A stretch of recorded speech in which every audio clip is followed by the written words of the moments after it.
José Hugo de la Cruz.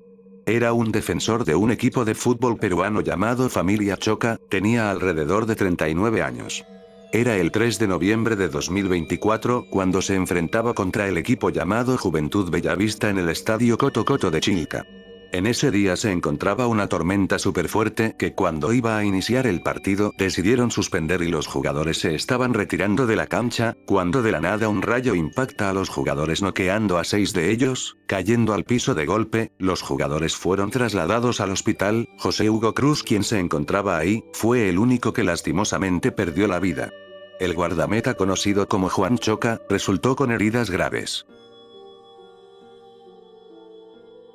Ocurrido en Perú en la provincia de Huaral. Se captó un momento extraño donde una mujer se encontraba con su pareja en medio de la noche. La mujer fue identificada como una menor de 17 años y su pareja como Roger de 30 años. En la cámara de seguridad se puede apreciar cómo la chica venda los ojos de su pareja y le agarra la mano como para darle una especie de sorpresa romántica. Luego de vendarle los ojos y tomarlo de la mano, la chica lo lleva hacia un callejón. En ese lugar, se encontraban unos desconocidos con artefactos de fuego que no dudaron en arrebatarle la vida a Roger con alrededor de 17 impactos. Al parecer la mujer había guiado a Roger a este lugar con el fin de cometer este crimen. Los policías lograron arrestarla gracias a las grabaciones y confesó que ella había planeado este crimen. Al parecer Roger pertenecía a una banda criminal.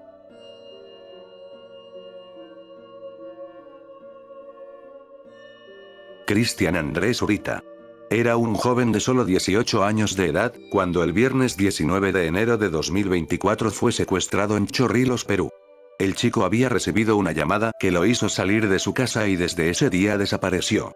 Pasó 2 días en cautiverio por estas personas, mientras que estas personas que lo secuestraron, llamaban a la familia de Cristian para pedirles un rescate de 25.000 soles. La familia, al no cumplir este pedido, en 2 días, los secuestradores decidieron arrebatarle la vida a Cristian, y no satisfechos con eso, decidieron enviarle el video a su madre. Después de cometer el crimen, Cristian fue encontrado a 20 minutos de su casa sin vida en la calle.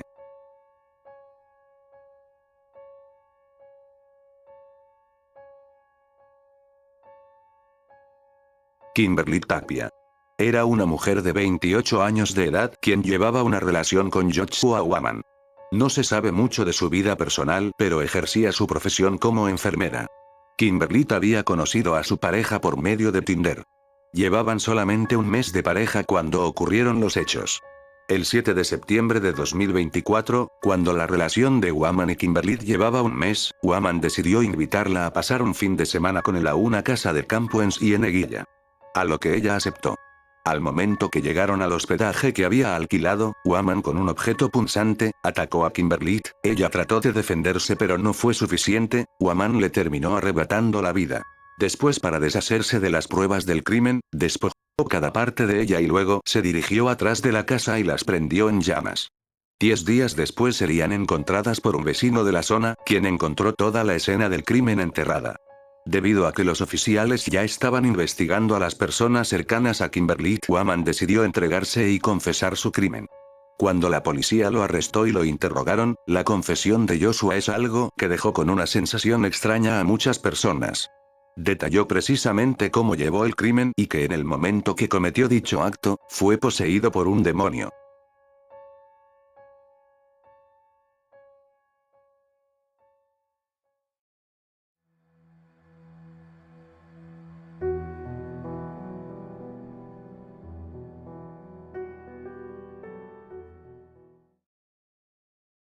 Consuelo Berrocal.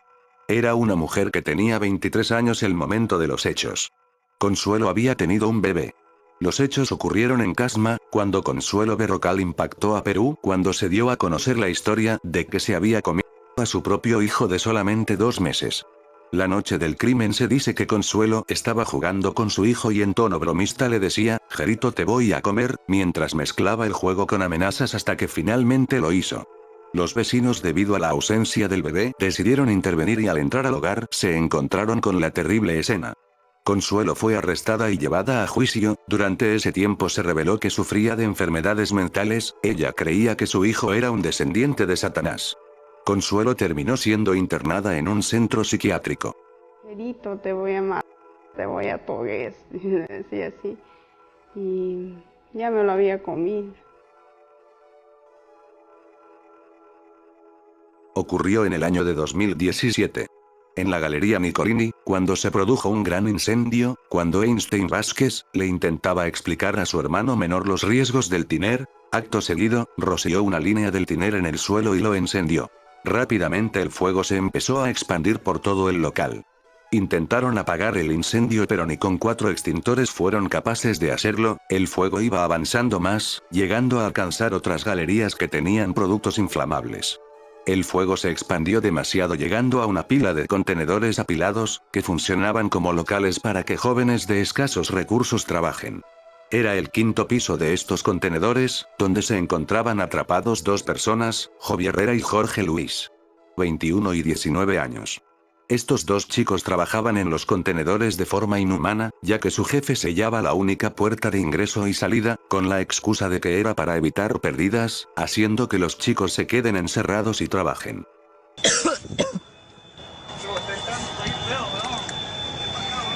Quiero ver todo, mongol. Los chicos se percataron de esto pero al principio no le dieron importancia. Ya al pasar el tiempo, los 2 chicos empezaron a pedir ayuda, ya que se encontraban encerrados adentro del contenedor y nadie llegó a abrirlo. Estos jóvenes empezaron a lanzar los fluorescentes con los que trabajaban, trabajo que era ilegal, para poder ser ubicados por los bomberos, pero debido al metal caliente y todas las llamas, a los bomberos se les hizo difícil el rescate. Los familiares de los chicos se encontraban afuera del lugar, preocupados, pero los 2 chicos adentro ya habían aceptado que no iban a salir, así que empezaron a despedirse de sus familiares. Jovi, ¿en qué parte estás?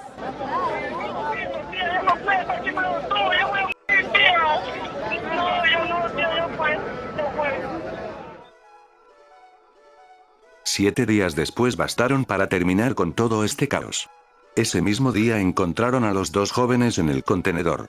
Después de estos hechos, varios trabajadores que trabajaban de la misma forma que los 2 chicos, mencionaron las formas inhumanas de trabajar y de los responsables, pero solamente sabían sus nombres, pero no sus apellidos. Pero lograron capturar a todos.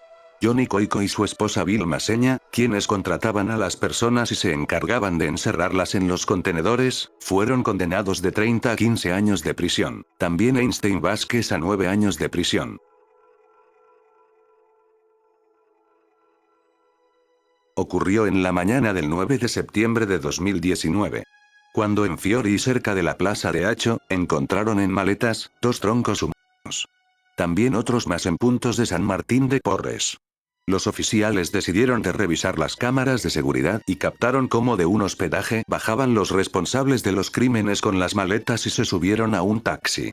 Los oficiales lograron dar con los culpables y trataba de una banda criminal llamada la Cota 905 proveniente de Venezuela.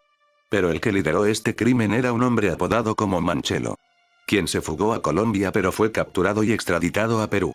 Las 2 personas a las que les arrebató la vida eran Yafet Torrico, un peruano, y el venezolano, Rubén Matamoros. Se dice que la razón de este crimen fue porque Yafet Torrico les habría confesado a estos criminales que deseaba ser policía.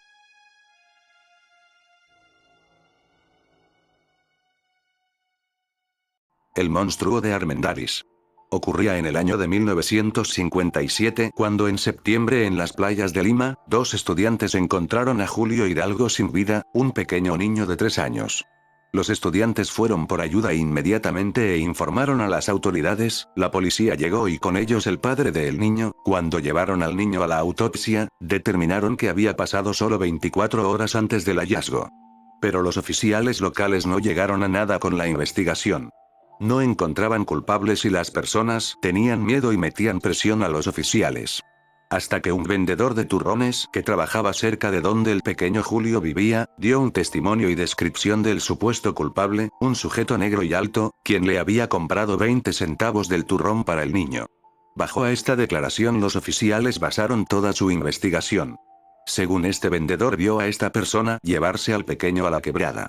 Los oficiales arrestaron a varios vagabundos que habitaban en el distrito, los oficiales le pidieron al vendedor que señale al hombre y lo hizo, señaló como culpable a Jorge Villanueva, conocido en las calles como el Negro Torpedo. Desde ese momento se hizo conocido como el monstruo de Armendáriz. Jorge tenía mala fama en el barrio ya que él robaba carteras y era un delincuente y había ido a prisión un par de veces, pero al crimen que ahora se le acusaba, se negaba completamente. La noticia se hizo conocida y varias personas pedían muerte para el criminal.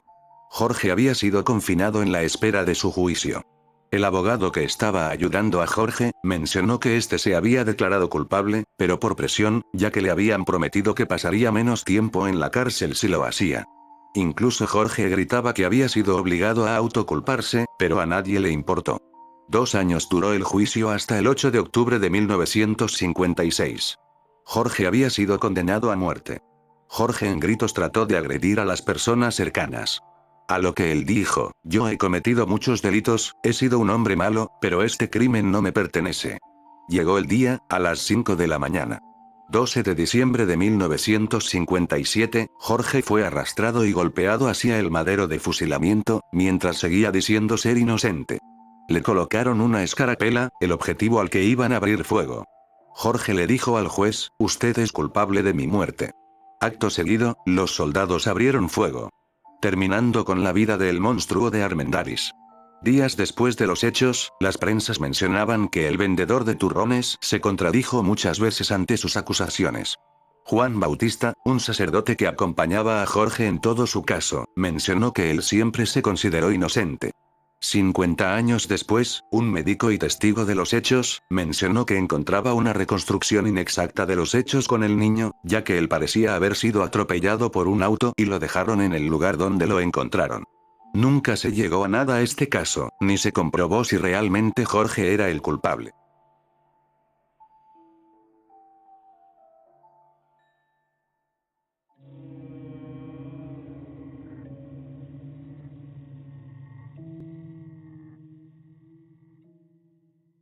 Tito Ochoa Valer. Conocido como el Tunche del Manu. No se sabe mucho sobre su vida personal, pero este era un sujeto que empezaría su vida criminal el 29 de enero del año 2011. Cuando una señora en el centro de San Isidro en Arequipa, encontró un cuerpo sin vida, pero este era totalmente irreconocible, ya que en la parte superior se podía ver una enorme fractura. Al no ser reclamado por nadie, los restos fueron enterrados en una fosa común. Un año después de ese crimen, se encontró a Flor Cruz de 24 años. Quien era pareja de Tito Ochoa, incluso tenían un hijo pero llevaban una relación tóxica. Pero Flor decidió darle una última oportunidad, a lo que Tito le arrebató la vida. En todo este transcurso y para no levantar sospecha con los familiares de Flor, Tito se hacía pasar por ella, enviándole correos electrónicos a sus familiares diciéndoles que no se preocupen, que ella estaba con Tito y se alejó para formar una hermosa familia. Pero al pasar el año y los oficiales al encontrar a Flor sin vida, los padres decidieron seguirle el juego a Tito, para recuperar a su nieto. En medio del caso encontraron otra víctima, quien era Nelida Tercera, quien fue hallada el 24 de febrero de 2012. Los oficiales lanzaron un grupo de policías para lograr capturar a Tito, quien fue encontrado en la calle Tambópata dentro de su casa. Tito se declaraba inocente en todos los crímenes y su hijo de 7 años, había estado presente en el momento que le arrebataron la vida a su madre. Tito Ochoa fue condenado a 24 años de prisión solamente.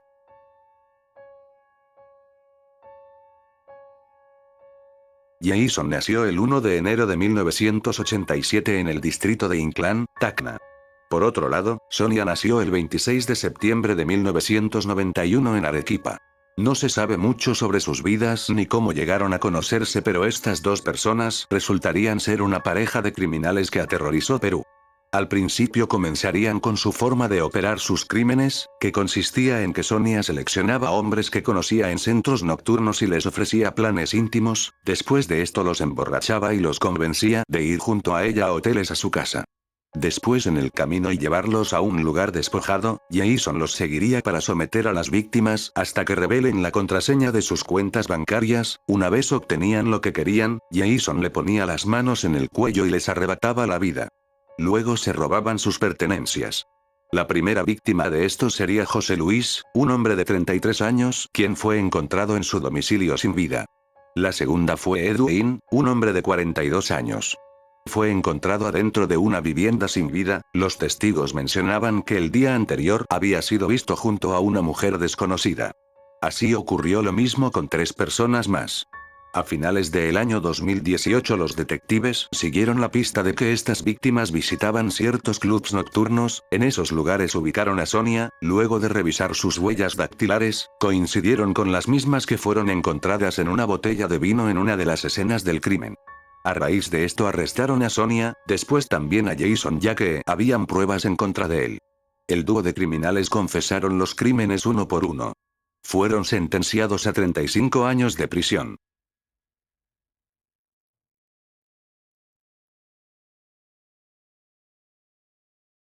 Domingo Norabuena Espíndola. Nació en el distrito de Cotaparaco, el 17 de julio de 1962.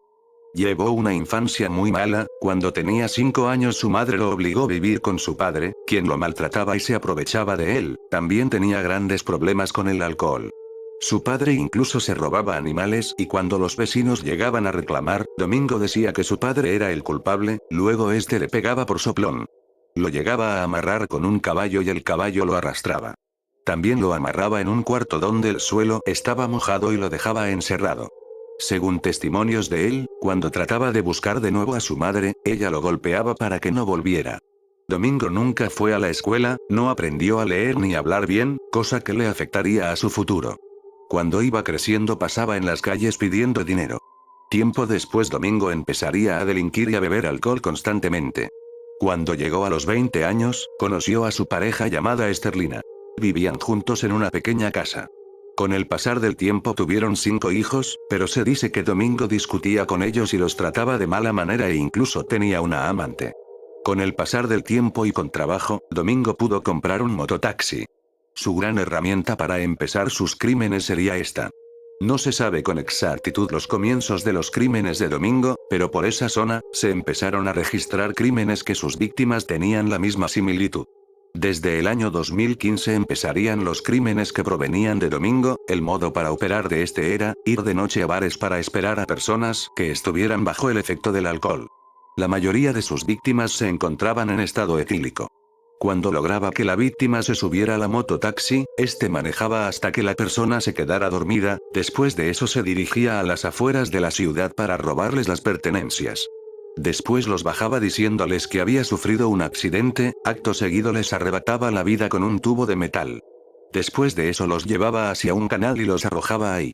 La policía empezó la investigación. Pasaron días para que se percataran que estas víctimas que iban siendo encontradas, tenían las mismas características en sus cuerpos. Las víctimas tenían varias cantidades de alcohol en ellas. Tenían golpes en el cuello y fueron abandonados en el mismo lugar, un canal.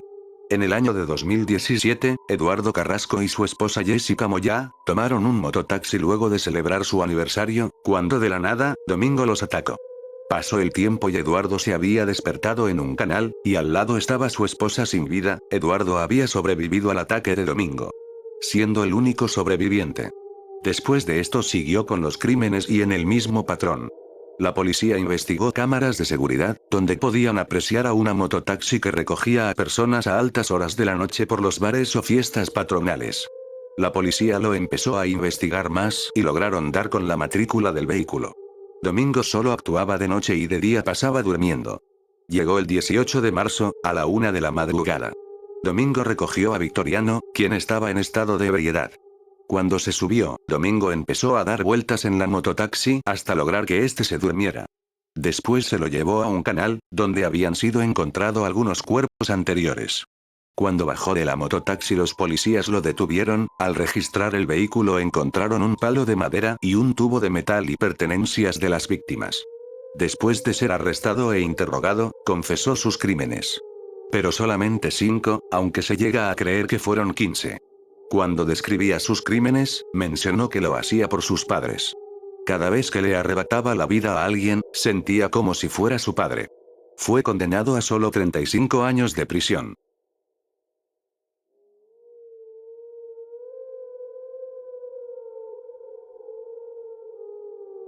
El penal del Sexto, ubicado en Lima.